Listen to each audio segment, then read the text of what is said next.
Попался мне как-то на просторах интернета ролик, где крошечный атлант из наплавленного металла держит одной рукой здоровенный швеллер. И мне захотелось проверить, может ли такая скульптура существовать в реальности, или же это подделка. Сварочным аппаратом я пользоваться не умею, поэтому воспроизведу сие творение численно на компьютере. Итак, начнем с того, что сделаем стоп-кадр и попробуем определить размеры скульптуры.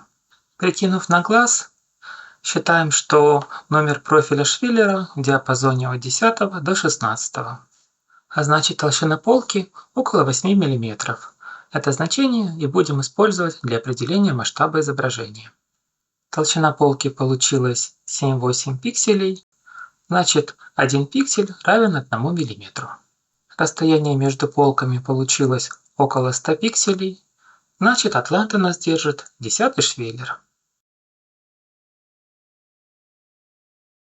Длина швеллера около 500 пикселей, значит полметра.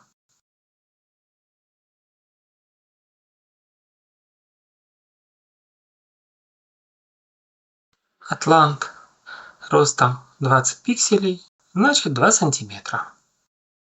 Теперь переходим в FreeCAD. Первым делом загружаем и масштабируем стоп-кадр, где лучше всего виден атлант.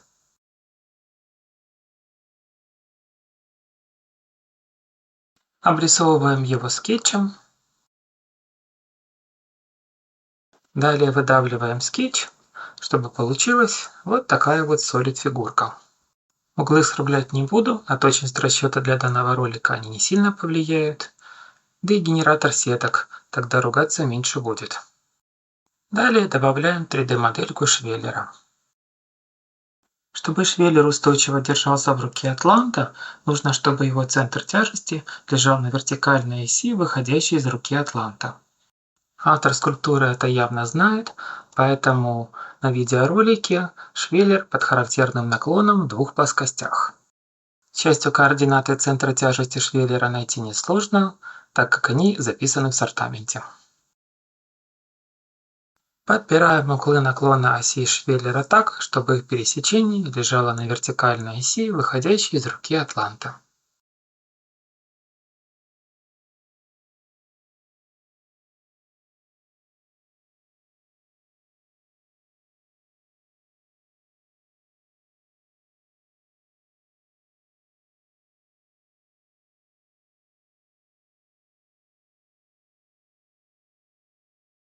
Центр тяжести находится в нужном нам месте, значит углы подобраны правильно.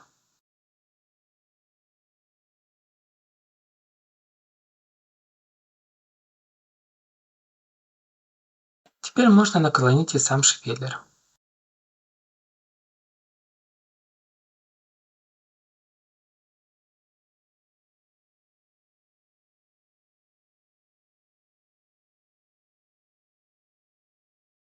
Скрываем все лишнее.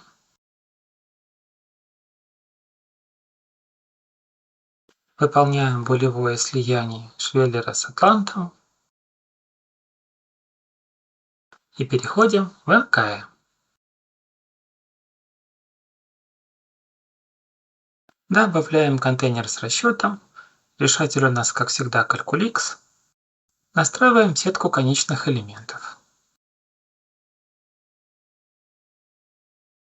Общую сеть для швеллера делаем грубой, так как нас интересует только его вес. А для атланта введем локальное сгущение, потому что он по сравнению со швеллером очень маленький, и нас интересует точное значение его напряженно деформированного состояния.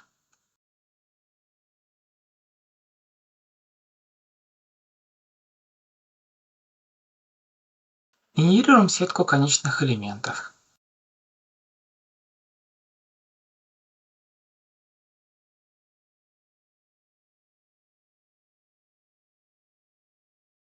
Добавляем материал. Добавим закрепление. Атлант у нас приварен жестко к верстаку, поэтому подошвам его ног назначаем жесткое защемление.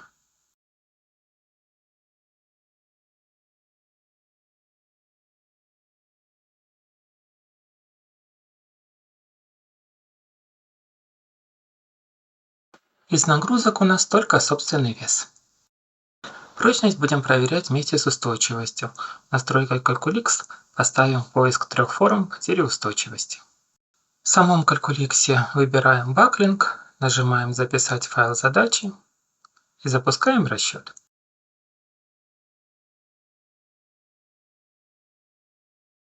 Ну что ж, смотрим результаты. Полметра 10 швеллера весят 4 килограмма. Опорные реакции у нас получились 42 ньютона, так как и должно быть. Коэффициенты устойчивости у нас намного больше единицы, так что скульптура очень даже устойчива. Теперь посмотрим распределение напряжений.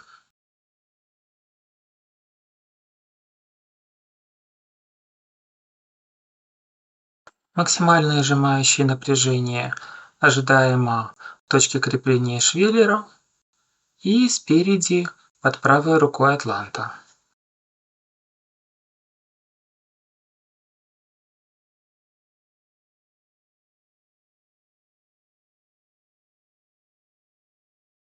Максимальные растягивающие симметрично с противоположной стороны в точке крепления и на спине под левой рукой атланта.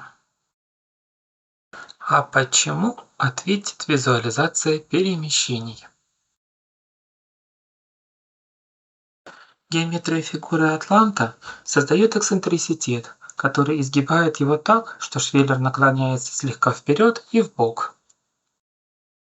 Хотя я предполагал, что швеллер будет оставаться практически вертикальным, а гнуться будет в основном плечо атланта, и там же будут максимумы напряжений. Но на практике распределение жесткостей оказалось иным, и максимумы напряжений сконцентрировались в туловище. Что же касается прочности, допустимое напряжение для наплавленного металла ручной дуговой сварки около 130 мегапаскаль, а наш атлант напрягся едва ли на 10 мегапаскаль. Так что на деле он может выдержать вес в 10 раз больше нынешнего. Теперь посмотрим, что там с устойчивостью. Первая форма. К ней наиболее чувствительны все сооружения консольного типа, к коим относится и наша скульптура. Ожидаемо из равновесия нашего атланта может вывести простой толчок швеллера вперед, ну или назад.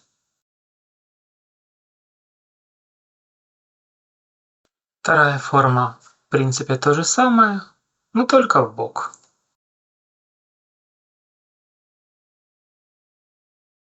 И третья форма – это если уже заскучает сам атлант.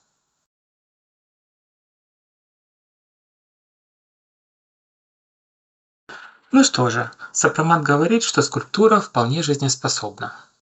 Миф подтвержден, а сварщику респект за креатив.